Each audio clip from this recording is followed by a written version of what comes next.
Estoy hablando de humanos, animales, plantas, bacterias, ¿no? Que fue evolucionando y fue adquiriendo diferentes formas, pero hay una cosa que es común para todos. Todos tienen ADN con las mismas 4 letras. Desde bacterias hasta seres humanos solamente tenemos A, C, G y T. Tienen ARN, RNA con 4 letras, A, C, G, I, U. Todos tienen prácticamente los mismos aminoácidos, por ahí hay algunas variantes en algunas bacterias, pero básicamente son los 20 aminoácidos de siempre. Y aparte de eso, de la parte estructural, también todos utilizan la misma moneda de energía. ¿Cuál es? El ATP. O sea, desde bacterias, plantas, animales, todos usamos ATP.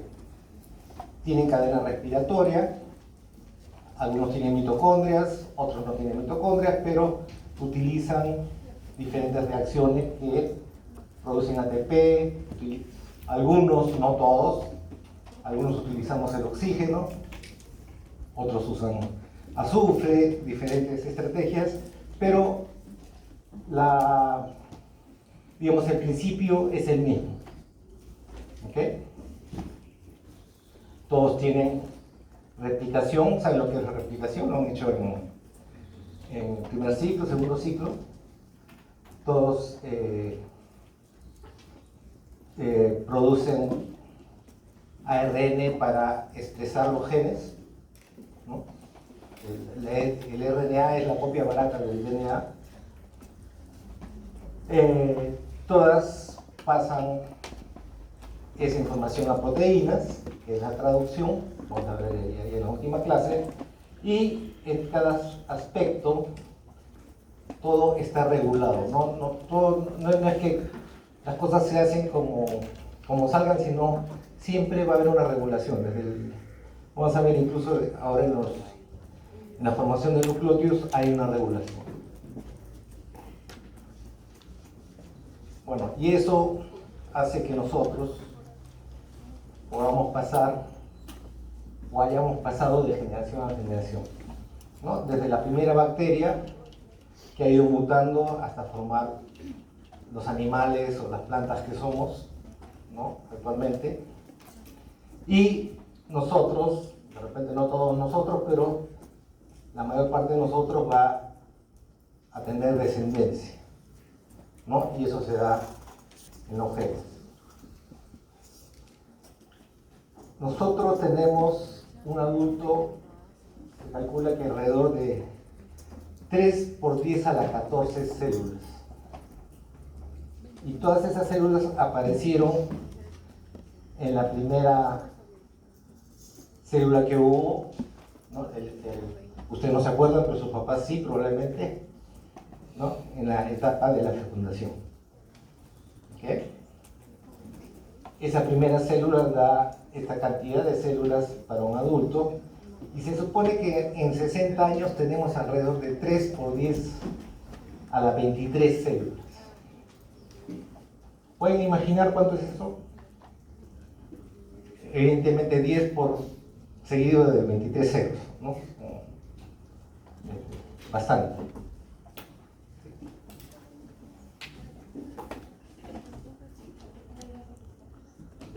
Cuando terminan, ponen acá. ¿Ellos ya tienen su papelito? Bueno, ya saben qué hacer con esto, yo no sé, pero ustedes saben. No, y ese sistema de formación de individuos y la información que pasa de generación a generación, ¿ya han hecho genética todavía? Lo están haciendo, ¿no? El siglo pasado. El siglo pasado, ya. Sí. Bueno, ya saben cómo va pasando esto, y seguro que ya han estudiado a este curita que hacía el sexo por las puras alberjas,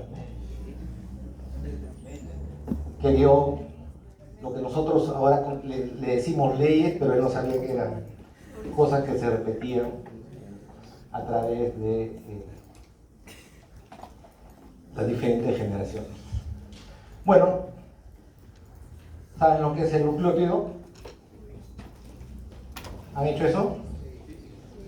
El nucleótido formado por fosfato, formado por un azúcar. ¿Cómo se llama ese azúcar?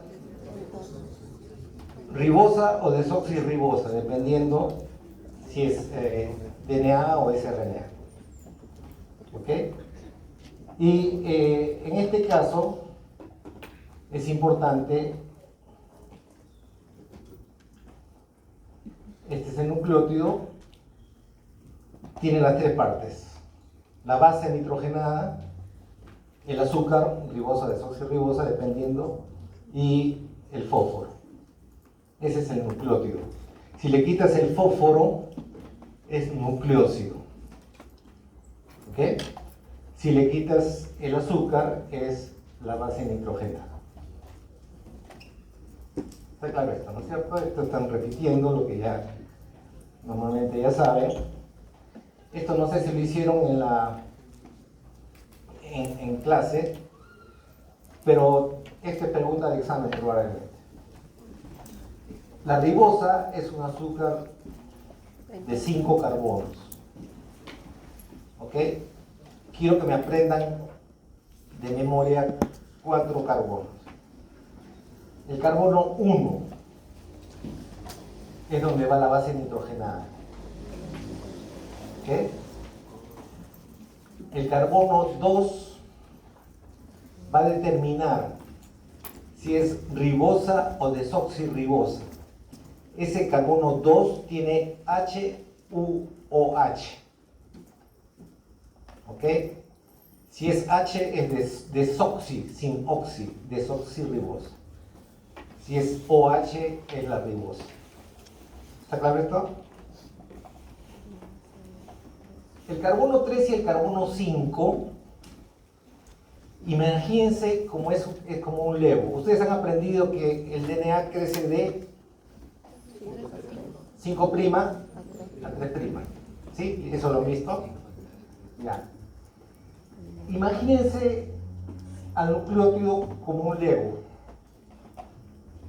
¿no? Tiene el potito y tiene la cabecita. ¿Ok? Entonces, ustedes pueden hacer, el ADN es una cadena larga, entonces ustedes pueden poner una torrecita, ¿no? De diferentes Legos. ¿Ok? Y siempre de 5' a 3'. Entonces, el 5' es este carbono de acá, donde va a ir otro Lego encima. Por medio de el segundo Lego va a poner su 3' y así 3, 5, 3, 5, 3, 5, millones de 3 5 apilados en un cromosoma, por ejemplo. ¿Ok? ¿Está claro esto? El carbono 4, no sé para qué sirve. Entonces, eso no les voy a preguntar a ustedes. Entonces, carbono 1, ¿para qué sirve? Base nitrogenada. Carbono 2, Determina si es ribosa. óxido o desoxi. Carbono 3 y 5 son la base y la cabecita del Lego. ¿Ok? Vamos a ver más adelante, por ejemplo, algunos antibióticos son como Legos rotos, ¿no? Que está roto la cabecita o está roto la base. Entonces ya no puedes apilar ADN. Antibióticos, no sé, o contra cáncer, hay moléculas que son Legos rotos. Vamos a ver más adelante.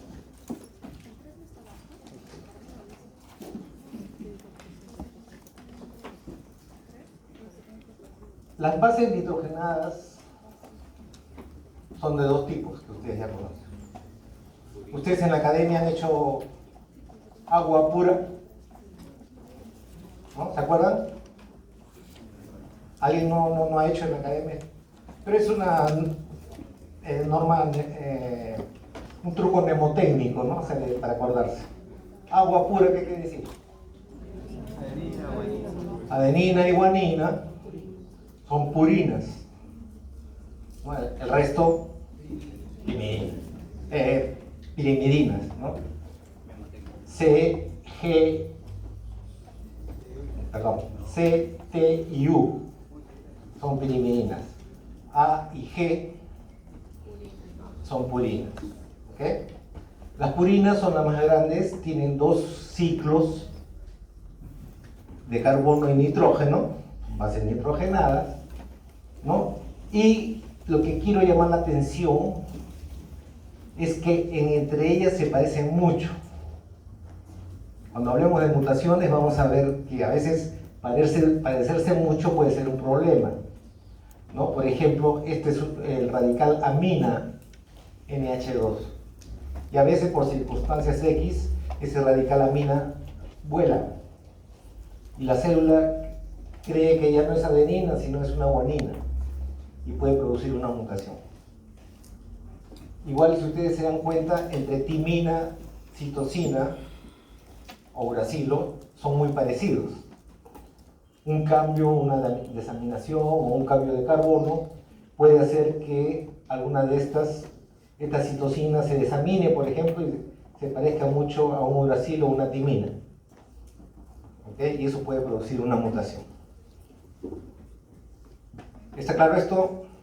Dos grupos de bases nitrogenadas, una que son las más grandes, 2 ciclos de carbono y nitrógeno, y las pirimidinas, el nombre más largo, pero son más cortas, un solo ciclo.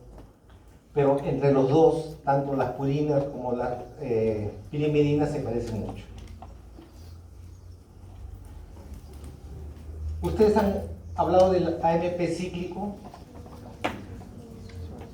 del GMP cíclico, ¿no? Que son mensajeros intracelulares, ¿no? ¿Se acuerdan? ¿Han hecho eso? No sé si han hecho en biología o en bioquímica el SNAD, NADH o el FAD, FADH, que son coenzimas que están asociadas a la energía. Todos estos son nucleótidos. ¿Okay? Por ejemplo, el AMP cíclico es un AMP, adenina monofosfato, que ha hecho, que está encerrado, ¿no? Igual que el GMP, ¿no?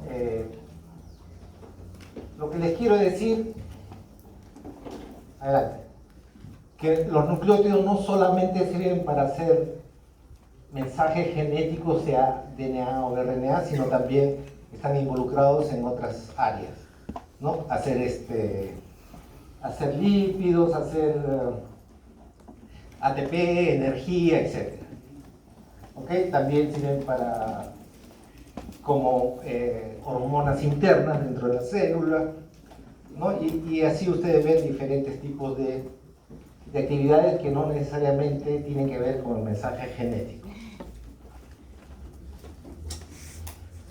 Bueno, vamos a ver cómo se utilizan, cómo se consigue la célula los ladrillos. Hay dos formas. Una es hacer no de la nada, pero hacer de otros componentes que no son ácidos nucleicos, por ejemplo, de pedazos de aminoácidos, de pedazos de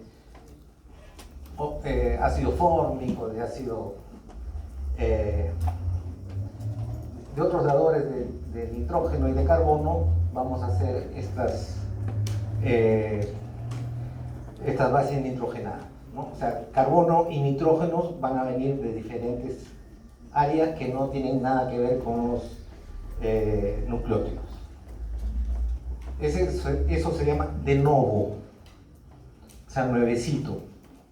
Estoy haciendo algo que no existe. ¿Ok? ¿Y qué es lo contrario de novo? Es reutilizar, reciclar. Entonces, la célula, normalmente nosotros tenemos dentro de nuestras células ATP, GTP, CTP, UTP o TTP, no sé. Y esas vuelven a reutilizarse. ¿Por qué? Porque hacer un nucleótido es recontra caro. Hay un montón. Si ustedes revisan los libros, para hacer un CGTP o no sé, un AMP o el mismo ATP, se invierte un montón de energía. Entonces, más barato le sale a la célula reciclar. Más barato le sale a la célula romper una pared y sacar los ladrillos que hacer ladrillo por ladrillo. Cada ladrillo es demasiada energía, entonces yo prefiero usar ya ladrillos hechos, ¿no? Para poder reutilizarlos. O sea, en hacer un nucleótido de novo, un ladrillo de novo, es súper caro para la célula. Y la célula está caña. O sea, la célula cuando puede ahorrar, ahorra. Entonces prefiere utilizar el reciclaje, pero si no le queda otra, hacer de nuevo. Está claro este concepto, ¿no es cierto? De nuevo es carísimo. Reciclaje es más barato. Entonces, si la célula puede, utiliza el reciclaje.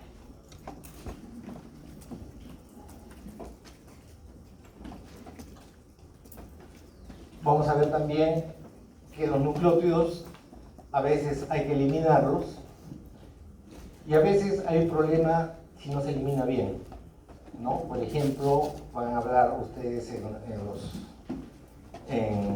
los seminarios acerca de la gota o acerca del síndrome del Lesch-Nyhan, que son problemas de cuando no podemos eliminar muy bien las purinas, empieza a haber problemas dentro de las células y dentro del organismo. Vamos a ver, como les dije, que todo está regulado. No ocurren las cosas como sea, sino vamos a ver que hay ciertos caños que se deben abrir o se deben cerrar de manera regulada, ¿no? Y también vamos a hablar sobre las enfermedades relacionadas.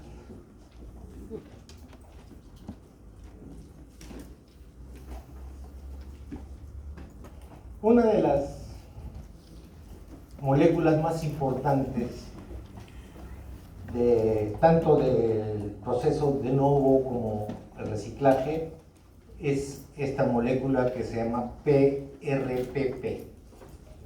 P en inglés es el fósforo. P es fosfo, R ribosil, P piro, otro P fosfato.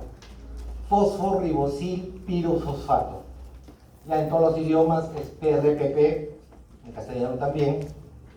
¿Ok? Es la enzima que pone al carbono, ¿a qué carbono le debería poner donde va a ir la base? Al carbono 1. El PRPP, esta puede ser una buena pregunta. ¿En qué carbono va a hacer su trabajo el PRPP? En carbono 1. Ahí es donde va a iniciar, en el caso de las purinas, la construcción del ladrillo, y en el caso de las pirimidinas va a utilizar el fosforibosil pirofosfato. Lo que hace es una ribosa en carbono 1 lo va a cargar, le va a dar energía en el carbono 1 para que pueda utilizar esta energía para pegar los diferentes carbonos y nitrógenos que van a hacer un nucleótido. ¿Ok? O sea, esta molécula es súper importante. Sirve para cargar una ribosa, ¿no? En el carbono 1 para que le pueda comenzar a poner los componentes de su nucleótido. Esta es una purina. Lo que quiero mostrarles acá es que en la síntesis de novo, cada partecita, cada carbono viene de una cosa distinta. Hay de un aminoácido glicina, hay del ácido fólico, del ácido fórmico, ¿no? Este es el aspartato viene de la amina del ácido aspartico y así. ¿Ok? Está claro esto, ¿no es cierto? O sea, tanto las purinas y como vamos a ver también las pirimidinas, hay una parte cuando es de nuevo formado por aminoácidos y algunas fuentes de carbono, ¿no? Como en el caso del ácido fórmico. No quiero que se aprendan de memoria, sino la idea es que tengan la lógica de la formación, en este caso de las purinas. ¿Okay? Este es una ribosa a los cuales la PRPP, fosforibosilpirofosfato, carga el pirofosfato, o sea, el carbono 1, se va a cargar con 2 fósforos para que puedan darle energía. ¿Ok? Entonces ahí comienza todo. PRPP carga carbono 1, luego de glutamina saca el amina, o sea, NH2 lo carga a esta molécula, acá la tiene, NH2. Luego viene la glicina. La glicina es el aminoácido más simple. ¿Qué es un aminoácido? Tiene un lado amino y el otro ácido, ¿no? Y tiene la glicina solamente un carbono, donde un brazo es amino y el otro brazo es ácido. Ya, esa moleculita chiquita la pega al amino que ya he sacado acá, ¿no? Y ya va formando. Acá R quiere decir la ribosa. No estar dibujando la ribosa todos juntos, ya saben qué es la ribosa. Este es el NH de acá, y acá le pega la glicina. ¿Ok? ¿Está claro esto, no es cierto? Poquito a poquito va haciendo su molécula. Luego viene una molécula que se llama tetrahidrofolato. Este de fórmico, creo, no me acuerdo. Sí, de fórmico. Tetrahidrofolato. ¿Han escuchado a alguien decirle, oye, a su mamá le faltaba ácido fólico? Sí, han escuchado, seguro que eso lo dicen ustedes todos los días, ¿no? Esta es la razón por la cual el ácido fólico es importante, porque el tetrahidrofolato lo vamos a ver 3 veces. Esta es la primera, que lo he puesto así en rojo, va a dar un carbono del ácido fórmico. ¿Ok? Le va a dar un carbono que lo tenemos acá arriba, este de acá. ¿Ok? Poquito a poquito va jalando aminos o carbonos para formar la base nitrogenada. Acá hay otra amina, glutamina le presta su NH2 para tener este de acá, ¿dónde está? Acá, ¿no? Y luego otra fuente de carbono pasa acá, perdón, acá un ATP hace que esto se cierre y tengamos la parte de 5 carbonos y nitrógeno que va a formar la primera parte de la purina. ¿Okay? O sea, primero se forma, las purinas son uno de 6 y uno de 5 que están pegados. Primero se forma el chiquitito de 5 y luego vamos a formar el de 6. Seguimos acá, se cierra y acá se va a formar de nuevo el carbono. Vemos acá el aspartato, es otro aminoácido pequeño. En este caso tiene la glicina tiene un carbono y el aspartato tiene 2 carbonos, aparte del amino y del ácido, o sea, son en realidad 4 carbonos que se integran en este lado. Luego viene otro tetrahidrofolato para dar un carbono más. ¿Okay? Y estás viendo que ya se va formando la estructura de 6 y al final hay, por medio de ATP, se forma acá el otro ciclo. Vas a tener los dos ciclos de 5 y de 6 pegados. ¿Ok?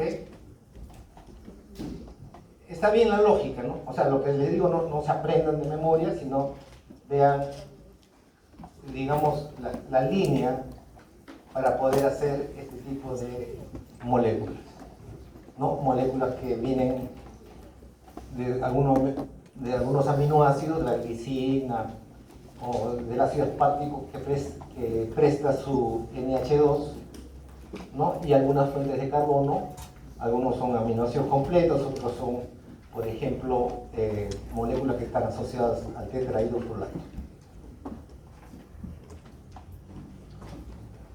Bueno, al final de la síntesis de novo hay una molécula importante que es la molécula intermedia.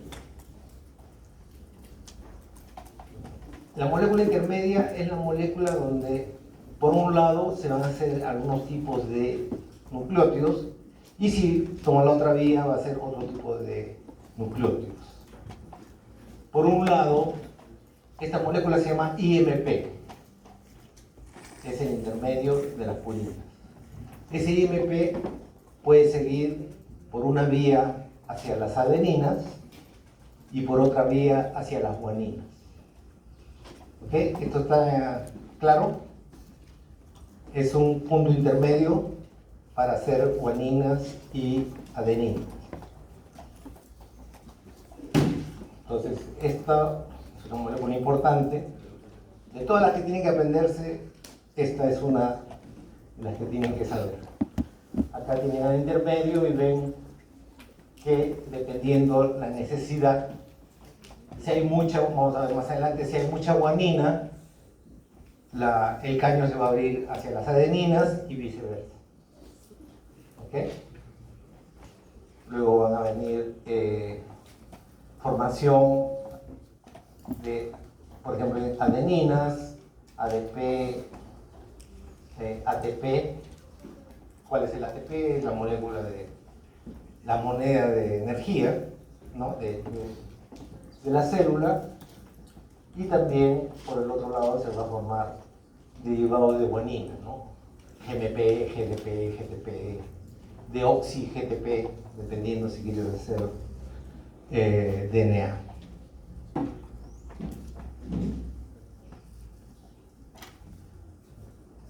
Le dije que todo estaba regulado. Imagínense la síntesis de novo como una serie de caños y mangueras que se abren y se cierran dependiendo si yo necesito o no necesito. Entonces lo que tienen acá, ustedes tienen señales en rojo, quiere decir cierra el caño, y en verde quiere decir abre el caño. ¿Ok? Probablemente está muy pequeño, pero, por ', para hacer de la ribosa a fosforibosilribosa, o sea, la ribosa sin cargar en 1'. Cuando la cargas con pirofosfato, necesitas la acción de la PRPP. Pero si ya tienes mucho producto, ¿para qué quieres más PRPP? Hay que cerrar el caño, porque vas a desperdiciar energía haciendo algo que ya no necesitas. Si tienes mucha guanina, mucha adenina, cierras el caño. Y esto, por ejemplo, el producto GMP o MP va a pegarse acá para cerrar el caño de la PRPP. O sea, ya no vas a hacer más ribosa cargada porque no es necesario. Y es mucha energía por la curva. ¿No? ¿Está claro esto? Pero hay momentos en que te falta, ¿no? Por ejemplo, tienes mucho AMP, pero te falta GMP para hacer el ADN. Entonces, un exceso de GMP y una falta de AMP va a estimular aquel nucleótido que falta, ¿no? Y al revés, un exceso de AMP y una falta de GMP va a regular al contrario. para equilibrar las cantidades que yo necesito.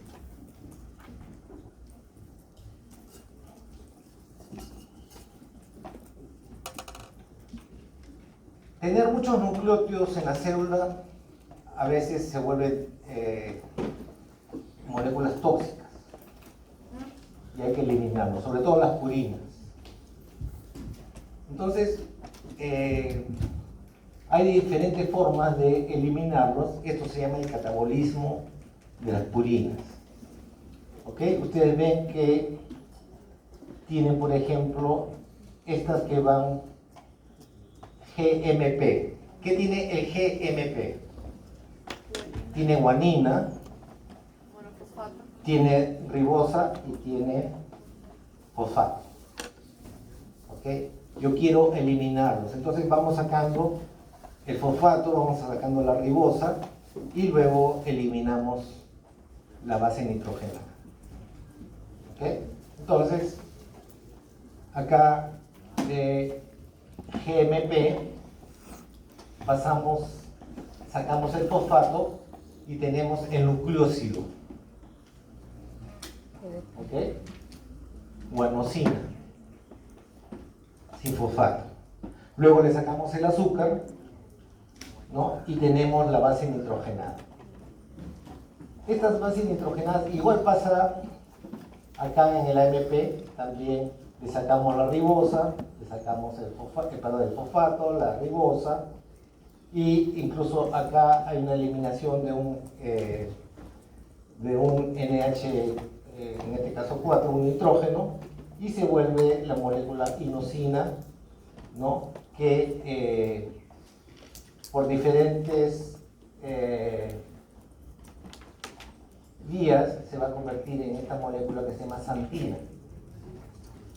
¿Okay? Acá ustedes ven que tiene NH2 ha desaparecido, y esta molécula es más fácil para las células de poder metabolizar, ¿no? Y van a llegar acá una molécula intermedia, tanto la guanina como la adenina van a dar como intermedio de eliminación la santina. ¿Ok? ¿Cuál es la molécula intermedio de la formación de adeninas y guaninas? IMP. ¿Cuál es la molécula intermedia para eliminación? No para hacer, eliminar, para el catabolismo de las purinas, la santina. ¿Ok?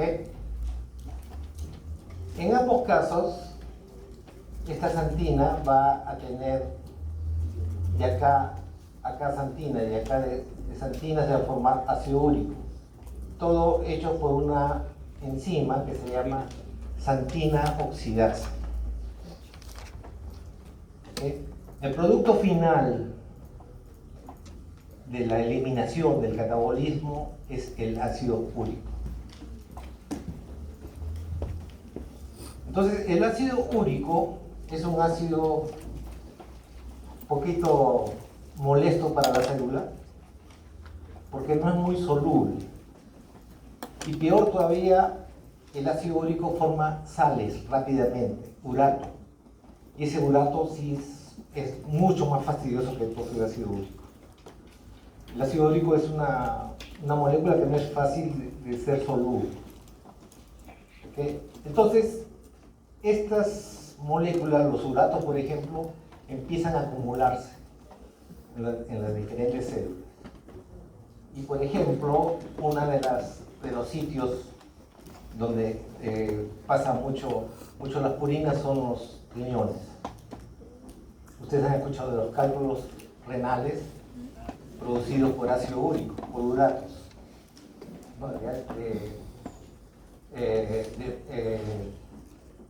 Moléculas que han formado sales y se acumulan no solamente en los riñones, sino también en las articulaciones. ¿No? Hay mucha gente que tiene problemas de dolor articulares debido a que los uratos se han formado dentro de las coyunturas, ¿no? Entonces hay una molécula que se llama alopurinol. Dicho sea de paso, yo también tomo alopurinol. El alopurinol inhibe a la xantina oxidasa. Acá ustedes ven, si ustedes eliminan esta vía, no se forma o baja la cantidad de ácido úrico. Entonces, hay diferentes enfermedades que dan acumulación de uratos. El alopurinol sirve justamente para poder hacer que la gente forme menos ácido úrico y menos uratos. ¿Ok? ¿Está claro esto? Entonces, ¿por qué? Porque el alopurinol actúa justamente en estas dos reacciones de la enzima xantina oxidasa. ¿Ok? Está claro esto, ¿no es cierto?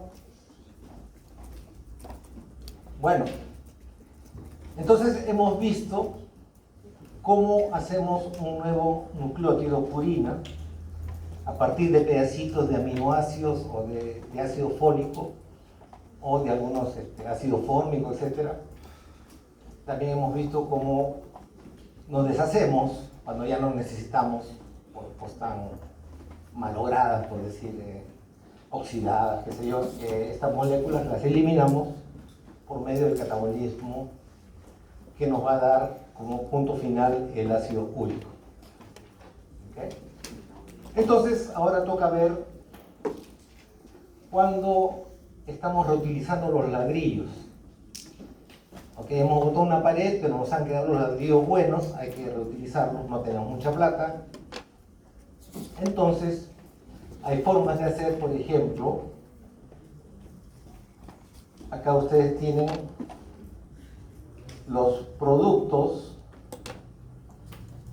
cuando hemos deshecho no sé, un AMP, le sacamos el fósforo, le sacamos la ribosa y nos quedamos con la base nitrogenada. Ahora la idea es ir al revés, reutilizar las bases nitrogenadas para poder tener de nuevo AMP, GMP, CMP, UMP.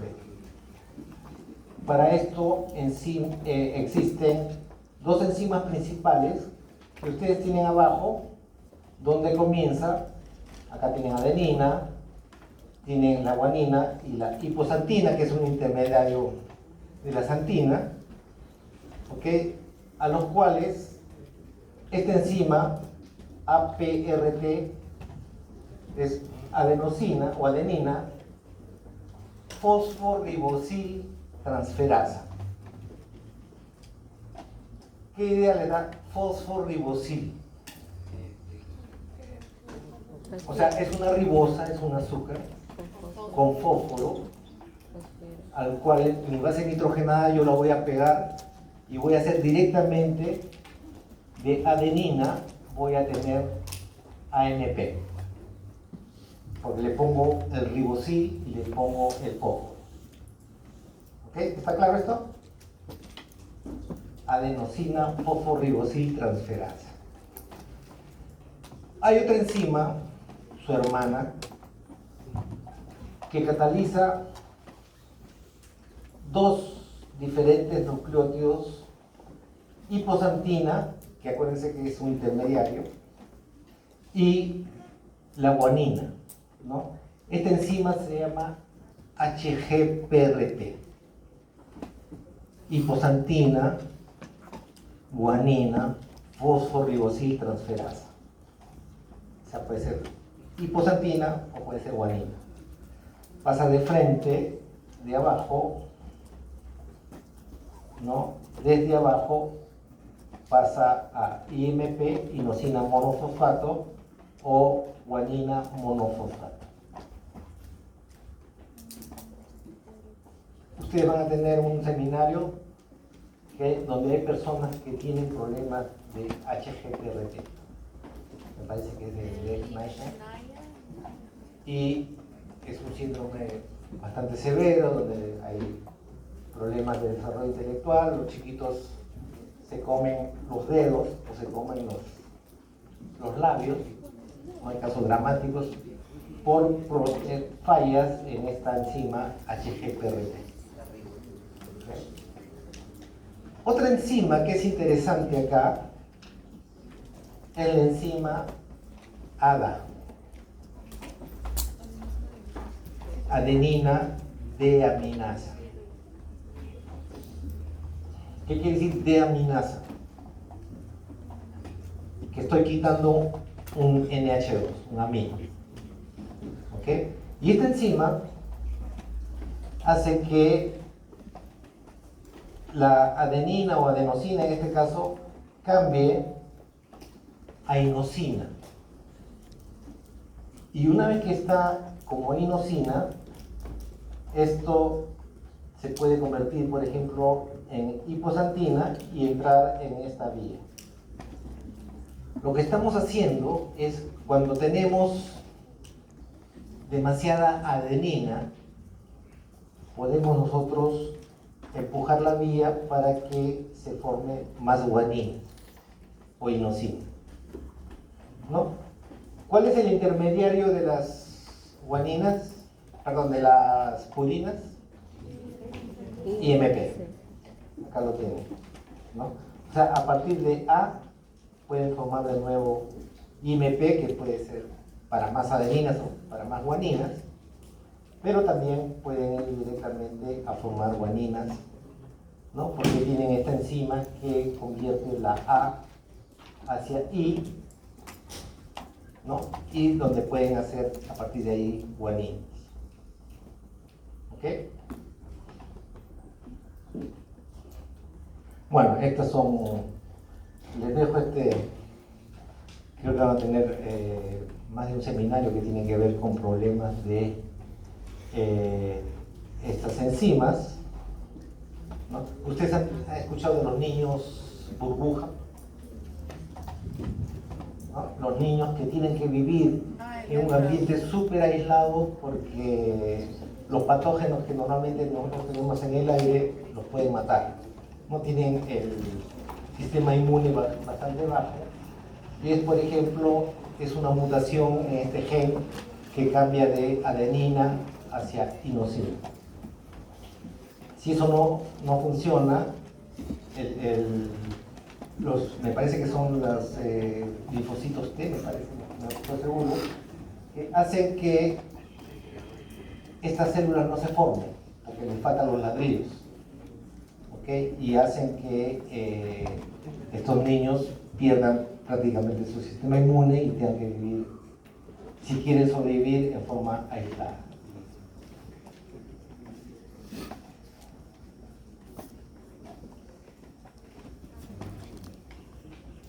Las pimidinas son moléculas más pequeñas, son más fáciles de hacer y básicamente la lógica es la misma, ¿no?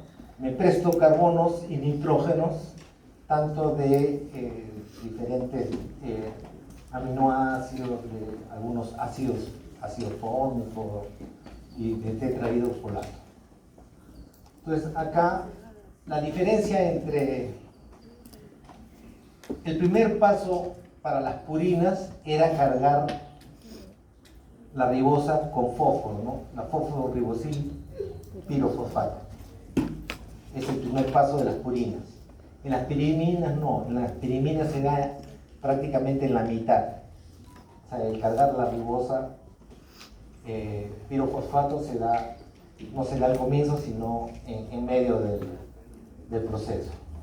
Entonces acá la glutamina es un aminoácido que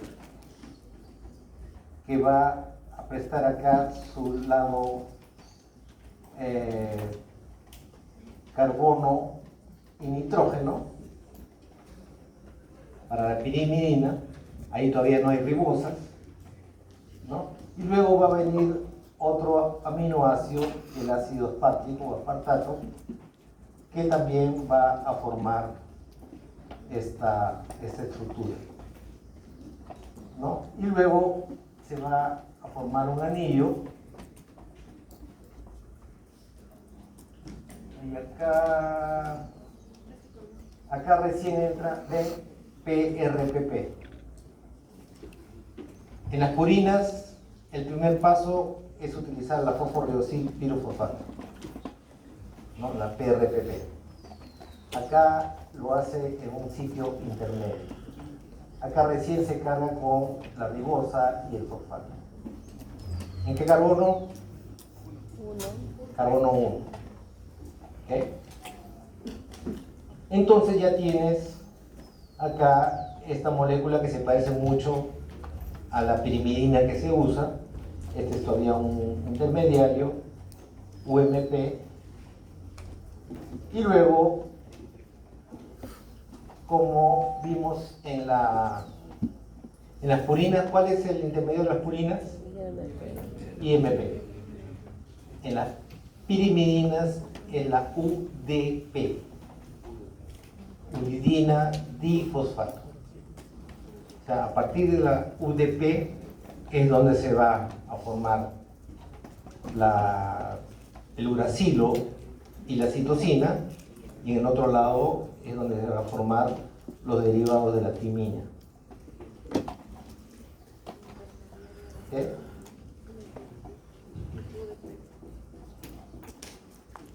Acá vean ustedes que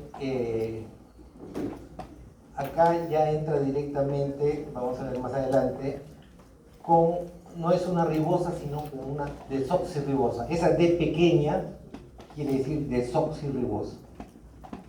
¿Por qué? ¿Quién va en el DNA? ¿U o T? T, ¿no es cierto? U va en el RNA. ¿Está claro? Entonces, si vas para este lado, ya directamente probablemente vas a formar parte del DNA. Igualmente, para hacer esta conversión de uracilo a timina, necesitas un carbono que lo sacas del ácido tetrahidrofolato. ¿Ok? Ya cuando los insulten que a ustedes a su mamá le faltó ácido fólico, ya saben, tenemos tanto en las purinas como en las pirimidinas, tenemos la intervención del ácido fólico, que nos presta carbono en este caso. Igualmente, si me sobra producto, ya no quiero formar de nuevo. Entonces hay una regulación, ¿no? Le llaman un feedback negativo. Si ya tengo demasiado TTP o UDP o CTP, cierro el caño, ¿no? En esta parte, al comienzo de la formación de la pirimidina. Ustedes ven ahí en verde, o sea, lo que está en rojo evidentemente quiere decir cierro el caño. Lo que está en verde es algo que me hace abrir el caño. Si yo tengo dentro de la célula una cantidad más elevada que lo normal de ATP, que no tiene nada que ver con las pirimidinas, va a subir, va a incrementar la formación de las pirimidinas. ¿Okay? El ATP, una elevación del ATP va a inducir la formación de pirimidinas. Otra cosa que también va a inducir es la presencia de PRPP en mayores cantidades. ¿Okay? Cuando hay mucho producto, UTP, CTP o UDP o deoxi-UTP, se va a cerrar el caño. ¿Okay? Algo parecido como había en las purinas. Bueno, y para el DNA hay una enzima específica que se llama la ribonucleótido reductasa. Una reductasa en general para los químicos es sacar oxígeno. O sea, básicamente está volviendo una ribosa en desoxirribosa. Eso es lo que hace la ribonucleótido reductasa. ¿Okay? ¿En qué carbono actúa esta enzima? En carbono 2, ¿no? Que es el que me dice que es ribosa o desasociada.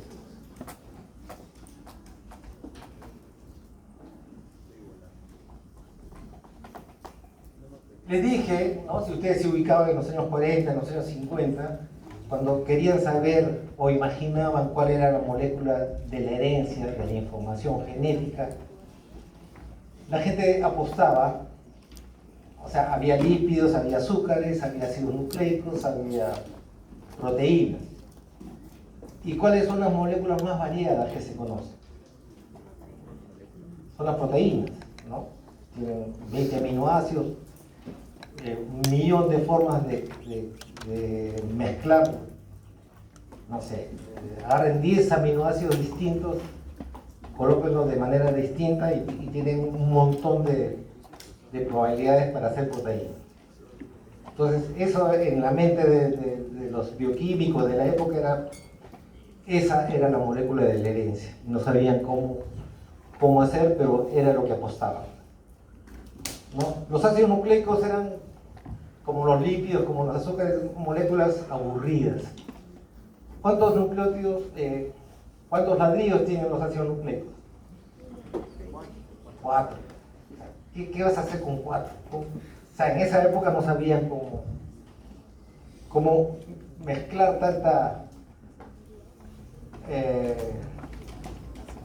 tan poca información para poder hacer una información genética. ¿Ustedes han hecho extracción de ADN? Sí. Sí, ¿no? ¿Han visto el momento mágico donde aparece así de la nada y ¡pum! ¿No? Está como el dedo de Dios ahí en la pintura de Miguel Ángel, ¿no? Que aparece así de la nada, ¡pum! Aparece el ADN, ¿no? Bueno, Mendel ya conocen, el curita, que hacía el sexo, con las puras arvejas. Y luego viene la teoría cromosómica de la herencia, ¿no? Donde ven que las células en un momento dado de su vida pierden el núcleo, pero aparecen unos pedacitos coloreados que le llaman cromosomas. Luego se dan cuenta que los cromosomas, ya estudiando con moscas, están asociados con algunos caracteres. No sé si en genética han visto las mosquitas de ojos rojos y de ojos blancos, que están en el cromosoma X, etc. O sea, los cromosomas tenían información de la herencia, ¿no? El núcleo, la gente pensaba que estaba lleno de proteínas. Cuando empiezan a estudiar, en el núcleo habían estas moléculas aburridas que eran los ácidos nucleicos, ¿no? Entonces, ya, bueno, esa era la información que había que hacer, ¿no? Entonces, habían dentro de la molécula del núcleo y de los cromosomas, había una cantidad de fósforo, una cantidad de azúcar, ribosa, y una cantidad, un cuarto de bases nitrogenadas, A, C, G y T. Un cuarto, uno de azúcar, uno de fósforo y un cuarto de una base nitrogenada. Para el químico, cuando uno ve esto, el químico piensa inmediatamente, acá hay algo que es unidad. Y esa unidad debe estar compuesta por azúcar, por fósforo y una base. ¿Okay? Eso fue durante el año 1920 más o menos. Y lo que ahora sabemos es que esto forma el nucleótido, ¿no? Otra cosa que es importante saber es que ese momento mágico, cuando aparece el DNA, lo que indica al químico es que es una molécula larga. O sea, ustedes no van a ver el ADN al ojo, ¿no? Pero sí ven que hay una molécula larga. ¿Okay? Entonces, lo que ellos pensaban en la época es que estas moléculas era algo repetitivo. ATGC, ATGC, ATGC, ATGC. Entonces de ahí no podía sacar ninguna información genética. Imposible. Bueno, pasa el tiempo y hay algunos químicos que hacen esta comparación. Saco diferente de la zanahoria, de los ratones, de los humanos, y veo la cantidad de adenina, guanina, citosina y timina. Y van a ver un patrón, que no importa qué especie sea, las proporciones no importan, pero siempre que hay un porcentaje de A, hay un porcentaje igual de T. Si tienen un porcentaje de G, igual va a ser el porcentaje de C. ¿Está claro? O sea, A, de alguna razón, de manera, está asociada con T. Y G está asociada con C.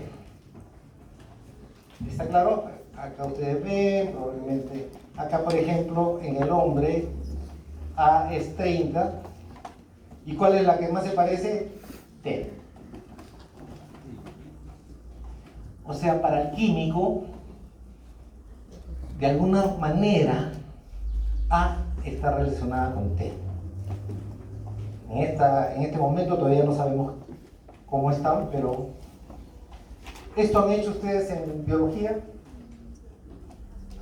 Los neumococos que inyecto a los ratones, bueno, los neumococos patógenos son estos de acá de forma lisa, son lisos porque forman una capa de gelatina para evitar los ataques de la célula, y hay una cepa rugosa que no forma gelatina y esta es fácil de atacar.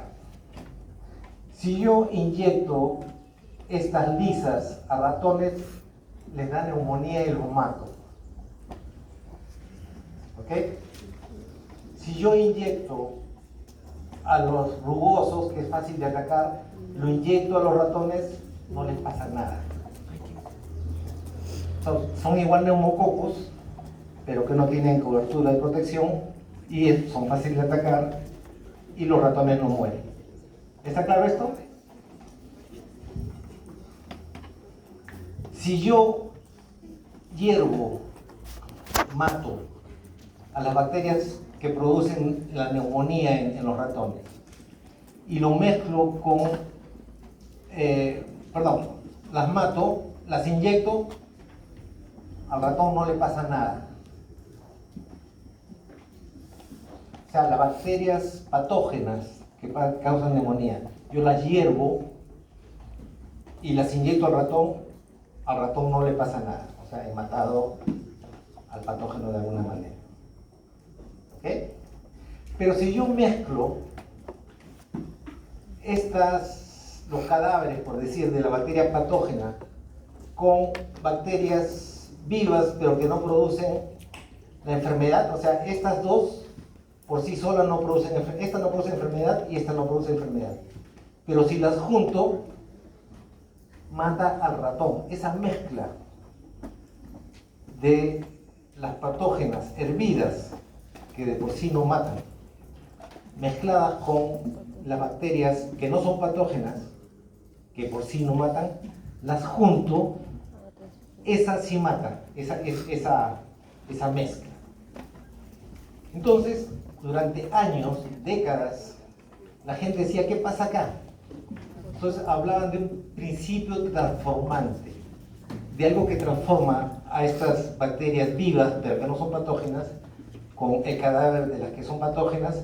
Algo de los cadáveres está pasando, una molécula que no sé qué es, probablemente proteínas en esa época, está pasando a estas bacterias, va a producir que estas bacterias puedan matar. ¿Ok? O sea, hay que buscar qué cosa está. ¿Son las proteínas, son los lípidos, son los azúcares o son esas moléculas que le dicen ácidos nucleicos? Bueno, utilizan enzimas que destruyen lípidos, que destruyen azúcares, que destruyen proteínas y destruyen ácidos nucleicos. ¿Ok? Lo ponen en su mezcla de cadáveres de patógenos contra bacterias vivas que no son patógenas y les destruyen los carbohidratos, le destruyen los lípidos, le destruyen las proteínas, le destruyen el ARN y le destruyen el ADN. Las únicas que destruyen la parte patogénica es cuando destruyes el ADN. ¿Ok? O sea, el ADN de las moléculas, perdón, el ADN de las bacterias patógenas muertas era lo que causa estas muertes en los ratones. ¿Sí? ¿Está claro esto? O sea, no eran las proteínas, no eran los lípidos, no eran los azúcares. No era el ARN, era el ADN. O sea, el ADN tenía de alguna manera la información genética que hacía que las nuevas bacterias se vuelvan patógenas. Pero era el año 1944, nadie le creía porque, como les decía, los ácidos nucleicos para la época eran las moléculas más tontas, más aburridas que podía haber. ¿Ok? Luego viene este experimento donde definitivamente... ¿Conocen este experimento? De la licuadora. Hay el virus bacteriofago, es simplemente una jeringa, si ustedes quieren, de proteínas, y el interior son ácidos nucleicos, o DNA en este caso. Entonces, en este experimento tengo dos moléculas, o proteínas o ácidos nucleicos. Mi apuesta son las proteínas y marco ambos de diferentes formas. Las proteínas se marcan con azufre radioactivo, porque hay un par de aminoácidos que tienen sulfato, ¿no? Ya ustedes vean cuando les toque aminoácidos, es el... Ay, no me acuerdo. Que forman los puentes de disulfuro, pero básicamente las proteínas tienen sulfato. Y los ácidos nucleicos tienen fósforo, las proteínas no tienen fósforo. Entonces, si yo marco, por un lado, un cultivo donde pongo fósforo radioactivo y en otro pongo azufre radioactivo, voy a marcar por un lado los ácidos nucleicos o los aminoácidos, las proteínas. ¿Okay? Entonces, lo que hago es, yo sé que la información genética de los bacteriófagos tiene que introducirse dentro de la proteína, hago la infección y en el punto intermedio lo pongo en una licuadora para que se suelten la jeringa, si ustedes quieren, de las bacterias. Entonces, ¿qué es lo que queda dentro de la bacteria? ¿Va a quedar proteína o va a quedar ácidos nucleicos? Y la respuesta fue que lo que estaba dentro de las bacterias eran los ácidos nucleicos.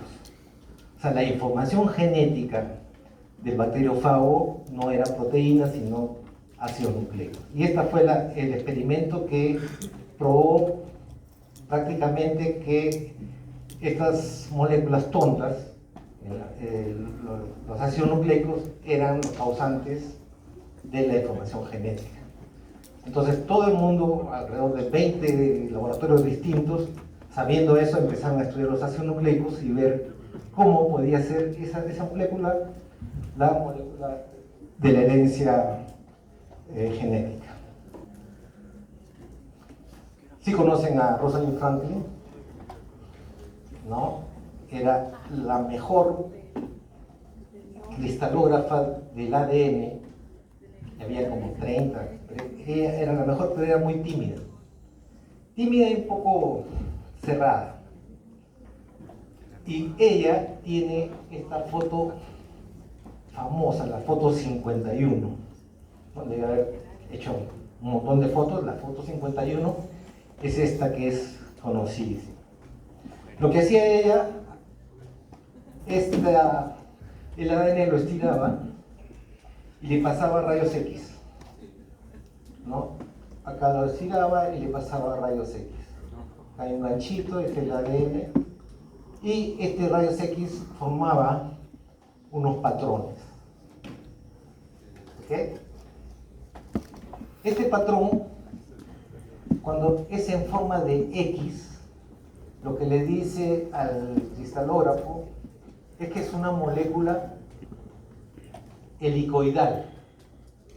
¿Okay? O sea que está formando. Ya hemos visto que para el químico esta es una molécula larga, el ADN. Entonces no solamente es larga, sino es helicoidal. ¿Okay? Está formando esto. Otra cosa es que ella podía medir. Estos son como escalones.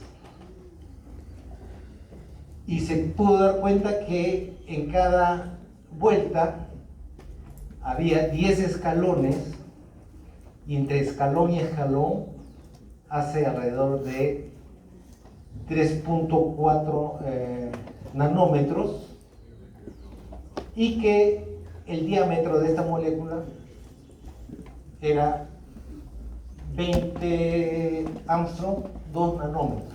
2 nanómetros o 20 Armstrong. Y esto va a ser importante, como vamos a ver luego, el ancho del ADN. ¿Okay? No se olviden de este dato. 20 nanómetros. O 2 nanómetros o 20 Armstrong. ¿Okay? Se dice, nadie sabe hasta ahora, que su colega de laboratorio le robó la foto y se la pasó a Watson y Crick, que ustedes conocen, ¿no? Entonces, este parece que no era tan bueno como cristalógrafo, pero de alguna manera quería hacerse pata de Watson y Crick, ¿no? Que aparentemente tenían ideas mejores, pero eran malos cristalógrafos. Entonces ellos hicieron un modelo, en esa época hacían modelos moleculares con cartón y con alambres, ¿ok? Y veían cómo estaban, acuérdense que ya tenían 3.4 nanómetros entre peldaños, que era, una vuelta era 10 nucleótidos, entonces ellos estaban haciendo su modelo, que cuando tengo una cantidad de A, tengo la misma de T. Cuando tengo una cantidad de G, tengo una igual de C. ¿Ok? Entonces, ellos empezaron a hacer estos rompecabezas, pero cuando tú pones A con T frente a frente, hace mucho menos que 2 nanómetros, es más chiquito. Y cuando pones G con C, es mucho más que 2 nanómetros. Entonces algo está mal, algo no, o sea, no puede ser frente a frente porque está fallando.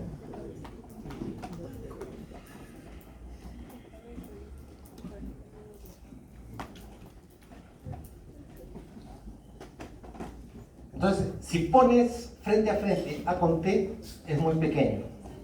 Si pones frente a frente G con C, sigue siendo pequeño. Pero estos paraban en el pub, ¿no? En el bar, ahí viendo cómo hacían, y a uno de ellos se le ocurrió. Pero ¿qué tal si en vez de ponerlo frente a frente, ponemos uno de frente y otro de cabeza? ¿Ok? Frente a frente o es muy chico o es muy grande, pero si lo pones uno de pie y otro de cabeza, A con T hacen 2 nanómetros. G con C, uno de frente y otro de cabeza, hacen 2 nanómetros. Bingo. ¿No? ¿Está claro esto? Tú querías tener 2 nanómetros, ahí tienes tu 2 nanómetros. Pero tienes que voltear una de las moléculas, tienes que ponerla de cabeza.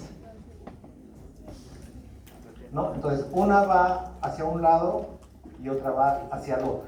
Igual, 2 nanómetros, 2 nanómetros. ¿Está claro esto? Entonces, el ADN es una doble molécula ¿Paralela o antiparalela? Antiparalela. Ahora entienden por qué es una molécula antiparalela. ¿Sí? Ok.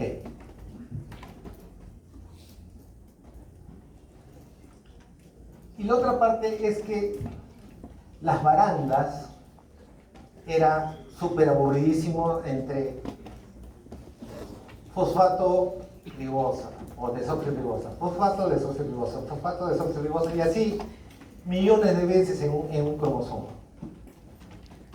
Pero lo que no era igual, no era algo repetitivo, ACGT, ACGT, ACGT, era la parte interna. Es lo que los genetistas llaman secuencia, la secuencia de ADN. Eso es lo que cambia. Y ahí, ahora ustedes conocen el código genético, sí tiene sentido que una cosa de 4 letras pueda tener tanta información. ¿Está claro esto, no es cierto? O sea, la información genética está escrita a TGCCC, TTT, a GG, ¿no? Pero un cambio de esas, cualquiera de esas letras, va a ser una mutación y probablemente va a causar una enfermedad o va a causar que una especie se reproduzca de otra manera, todas las cosas que pueden pasar.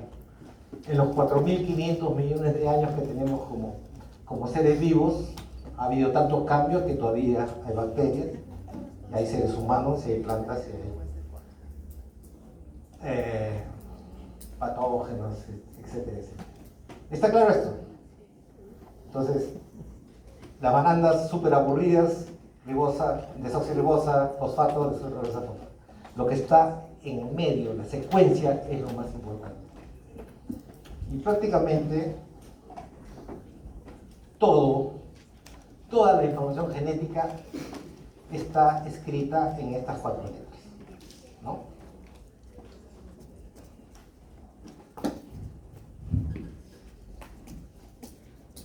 A y T,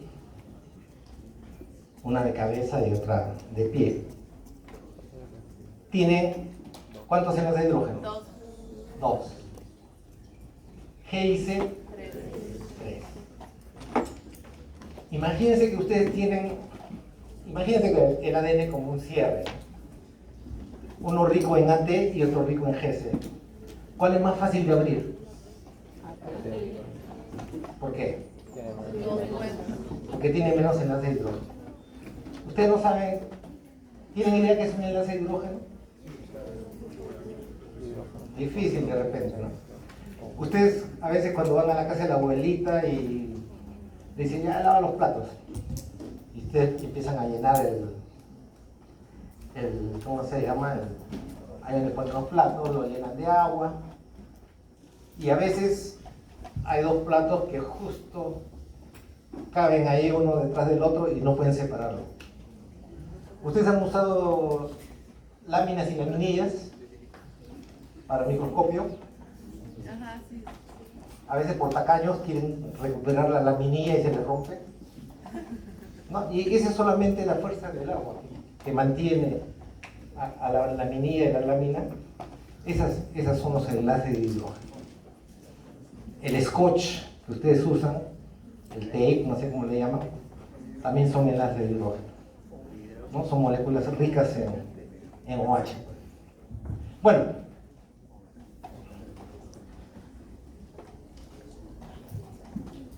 hay diferentes formas, o sea, el ADN no está cerrado todo el tiempo, a veces tiene que abrirse, por ejemplo, para la replicación, o para copiar el RNA en la transcripción, ¿no? Eso se llama denaturación, o sea, abrir la molécula de ADN. Como vamos a ver más adelante, los orígenes de transcripción, de replicación, la parte de los promotores, por ejemplo, son ricos en AT. ¿Tiene lógica? ¿No? El origen de la replicación y los promotores son ricos en AT.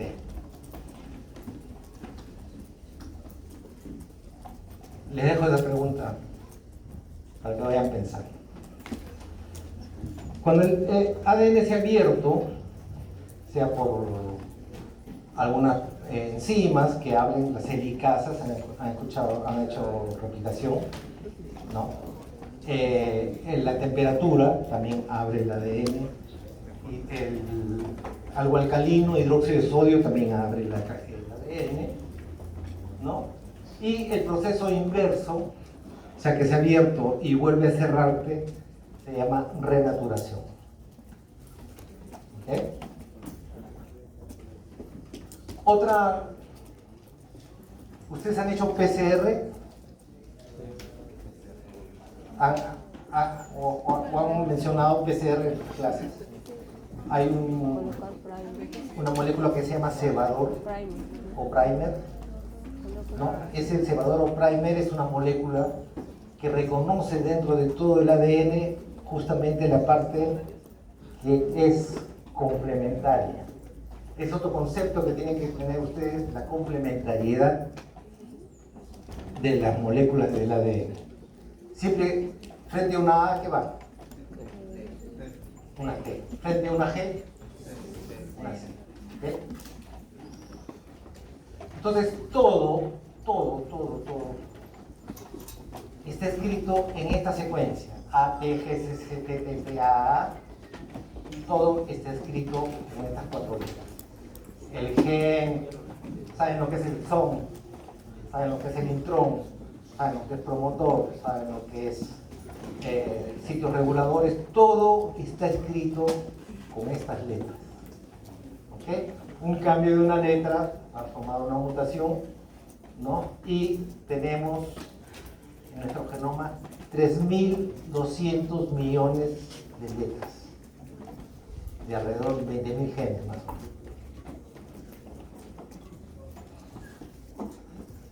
Les voy a pedir solamente que se aprendan 10 nucleótidos,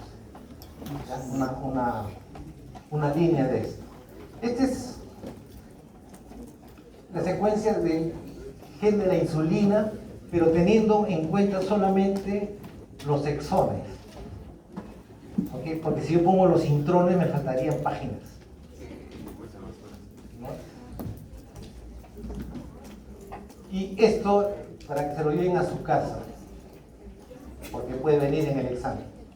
Esta es una molécula, la que está en rojo, y quiero que me digan de esas moléculas negras cuál es su par. ¿Ya? Creo que he terminado. Ya, entonces ya tienen ya una posible pregunta de examen. Ahora no, ya ustedes vean. ¿Ok? ¿Está claro? Entonces, para